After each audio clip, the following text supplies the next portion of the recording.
Seminggu setelah kejadian di Imogiri, Aris mencoba hidup normal. Namun, keajaiban mulai terjadi. Saat motornya rusak, ia hanya perlu mendengarkan suara mesin sejenak dan, seperti memiliki penglihatan sinar X, ia tahu persis bagian mana yang longgar. Ia memperbaikinya sendiri dengan presisi seorang teknisi balap. Malam itu, hujan turun deras di Jakarta. Aris berniat pulang, sampai aplikasi kurirnya mengeluarkan bunyi dentum yang sangat berat, berbeda dari nada biasanya. Pesanan baru, pengantaran VIP dunia bawah lokasi, apartemen mewah Sudirman penthouse lantai 45 item, 1 botol kopi kenangan 1 bungkus rokok kretek catatan, tekan angka 4 sebanyak 5 kali di lift. Cepat, aku sedang buntu. Aris menghela napas. 1 lagi pesanan sultan dari sana, gumamnya. Ia tiba di apartemen megah itu. Satpam memandangnya sinis karena jaketnya yang basah kuyup, tapi Aris tidak peduli. Ia masuk ke lift, menekan angka 4 sebanyak 5 kali. Lift itu bergetar hebat, lalu melesat naik dengan kecepatan yang tak masuk akal hingga berhenti di lantai yang tidak terdaftar di panel. Begitu pintu terbuka, Aris tidak melihat koridor apartemen, melainkan sebuah ruangan futuristik yang penuh dengan layar monitor transparan yang melayang di udara. Ribuan baris kode pemrograman mengalir seperti air terjun cahaya di dinding. Di tengah ruangan, duduk seorang pria muda berkacamata dengan rambut acak-acakan. Ia tampak frustrasi, tangannya bergerak cepat di atas keyboard virtual. "Kopi saya," bentak pria itu tanpa menoleh. Aris menyerahkan kopi dan rokoknya. Pria itu meminumnya dalam sekali teguk, lalu menghela napas panjang. "Sial, enkripsi ini mustahil ditembus. Aku butuh otak kedua." Pria itu adalah Kevin, seorang peretas, hacker jenius yang meninggal 3 hari lalu karena kelelahan. Aris membaca profil di HP-nya. Kevin, arsitek keamanan siber. Obsesi, belum sempat membongkar jaringan penipuan investasi bodong yang menghancurkan hidup ibunya. Kevin menoleh ke Aris. Matanya tajam. "Kamu kurir yang bisa meminjamkan tubuh itu, kan? Eyang Broto sudah bercerita tentangmu di forum dunia bawah. Mereka bilang kamu bisa dipercaya." "Forum dunia bawah?" Aris mengernyit. "Kalian punya grup WhatsApp di sana?" "Lebih canggih dari itu," Kevin mendengus. "Dengar, aku butuh 30 menit di tubuhmu. Aku butuh tangan fisik untuk memasukkan kunci enkripsi manual di server fisik yang ada di gedung seberang. Sebagai bayaran, aku akan memberimu 50 juta dan aku akan menghapus semua catatan utang pinjolmu yang menumpuk itu dalam 1 detik." Aris terdiam. Tawaran yang sangat menggoda. "Dan apa yang akan kudapatkan setelah kamu pergi?" Kevin tersenyum miring. "Kamu akan mendapatkan otak seorang peretas kelas dunia. Kamu bisa membaca kode seperti membaca buku cerita. Gimana? Deal?" Aris teringat wajah Siska dan Randy yang meremehkannya karena ia bodoh soal teknologi. Ia mengulurkan tangannya. "Deal? Tapi jangan pakai tubuhku untuk yang aneh-aneh." "Tenang saja, ini demi keadilan," kata Kevin sambil menyentuh bahu Aris. Seketika, Aris merasa otaknya terasa panas, seolah-olah sebuah prosesor super cepat baru saja dipasang di kepalanya. Informasi tentang Python, C, dan SQL membanjiri kesadarannya. Aris merasakan sensasi dingin yang tajam di kepalanya. Jika Eyang Broto membuat ototnya terasa hangat dan kuat, Kevin membuat sarafnya terasa seperti dialiri listrik. Pandangannya terhadap dunia berubah. Ia melihat lampu jalanan, lampu gedung, dan ponsel orang-orang bukan lagi sebagai benda, melainkan sebagai titik-titik data yang bisa ia kendalikan. Gedung di seberang itu, suara Kevin bergema di kepala Aris. "Lantai 12. Itu pusat server Investa Global. Mereka baru saja menguras tabungan ribuan orang minggu ini. Kita punya 30 menit sebelum sistem mereka melakukan reset otomatis." Aris bergerak. Ia tidak menggunakan lift biasa. Berbekal memori otot dari Eyang Broto, Aris memanjat pipa pembuangan dan melompat antar balkon dengan ketangkasan yang mustahil.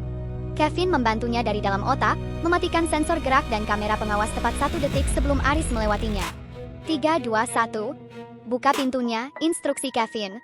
Aris menyelinap masuk ke ruang server yang dingin dan bising. Tangannya bergerak secepat kilat, mencolokkan sebuah flash disk khusus ke server utama. "Duduklah. Biarkan aku bekerja," kata Kevin. Aris merasakan tangannya menari di atas keyboard dengan kecepatan yang mengerikan. Di layar monitor, ribuan baris kode merah berubah menjadi hijau. Aris melihat nama-nama korban investasi bodong, termasuk ibu Kevin, dan ia tertegun melihat sebuah nama di daftar investor utama, Randy Pratama. Bajingan itu, geram Aris. Randy, pria yang merebut Siska, ternyata adalah salah satu otak di balik penipuan ini. "Oh, jadi kamu kenal dia?" Kevin terkekeh dalam kepala Aris. "Mari kita buat dia bangkrut malam ini. Aku akan mentransfer balik semua uang korban ke rekening asli mereka, dan menyisakan saldo 0 di semua akun Randy." Plus, aku akan mengirim seluruh bukti percakapan kotor mereka ke server Mabes Polri. Lakukan, perintah Aris dingin. Tiba-tiba, lampu ruangan berubah merah. Alarm berbunyi. Akses ilegal terdeteksi. Penguncian ruangan dimulai. Sial, mereka punya file save fisik, seru Kevin. Aris, aku butuh kekuatan tanganmu sekarang. Pintu baja itu akan mengunci, kita harus keluar dalam 10 detik. Aris melompat. Dengan sisa energi dari Kevin yang meningkatkan fokusnya dan kekuatan tempanya, Aris menghantam engsel pintu yang mulai menutup dengan sebuah linggis besi yang ia temukan di pojok ruangan. Bra! Engsel baja itu hancur. Aris berguling keluar tepat sebelum pintu itu tertutup rapat. Ia terus berlari menuju atap, melompat ke gedung sebelah, dan menghilang di kegelapan hujan Jakarta. Waktu habis. Aris terduduk di sebuah gang sempit, basah kuyup. Kevin keluar dari tubuhnya, menampakkan wujud rohnya yang kini terlihat lebih tenang. Selesai. Uang korban sudah kembali. Polisi akan menjemput Randy besok pagi, Kevin membenarkan kacamatanya. Dan seperti janjiku, cek ponselmu. Aris membuka ponselnya. Notifikasi, saldo rekening masuk 50 juta rupiah. Notifikasi, status pinjaman online Anda, lunas, dihapus. Terima kasih, Aris. Kamu kurir terbaik yang pernah kutahu. Kevin mulai memudar, berubah menjadi bintik-bintik cahaya biru. Selamat menikmati otak barumu. Jangan lupa ganti password akun-akunmu, ya? Terlalu mudah ditebak. Kevin menghilang. Aris memejamkan mata, dan ia menyadari sesuatu yang luar biasa. Ia kini paham struktur algoritma dunia. Ia tahu bagaimana cara masuk ke sistem manapun hanya dengan melihat celah kodenya. Keesokan harinya, Jakarta gempar. Berita utama televisi menampilkan Randy Pratama yang diseret polisi dengan tangan terborgol. Siska tampak menangis histeris di latar belakang, kehilangan segalanya dalam semalam. Aris menonton berita itu dari ponselnya sambil mengunyah bubur ayam di pinggir jalan. Tiba-tiba, seorang pria parubaya berpakaian rapi namun tampak sangat gelisah duduk di sebelahnya. Pria itu terus melihat jam tangannya yang sangat mahal, tapi wajahnya pucat pasi. Aris melirik pria itu. Matanya, berkat keahlian Kevin, melihat sebuah jam tangan Patek Philippe asli yang nilainya miliaran, tapi ia juga melihat sosok roh seorang wanita tua yang berdiri di belakang pria itu, membisikkan sesuatu yang tidak didengar si pria. Aplikasi kurir Aris berbunyi lagi. Kali ini nadanya lebih nyaring, seperti suara lonceng gereja. Pesanan khusus, penyelamatan nyawa pelanggan roh Ibu Hartini catatan, anakku sedang ingin mengakhiri hidupnya karena rasa bersalah.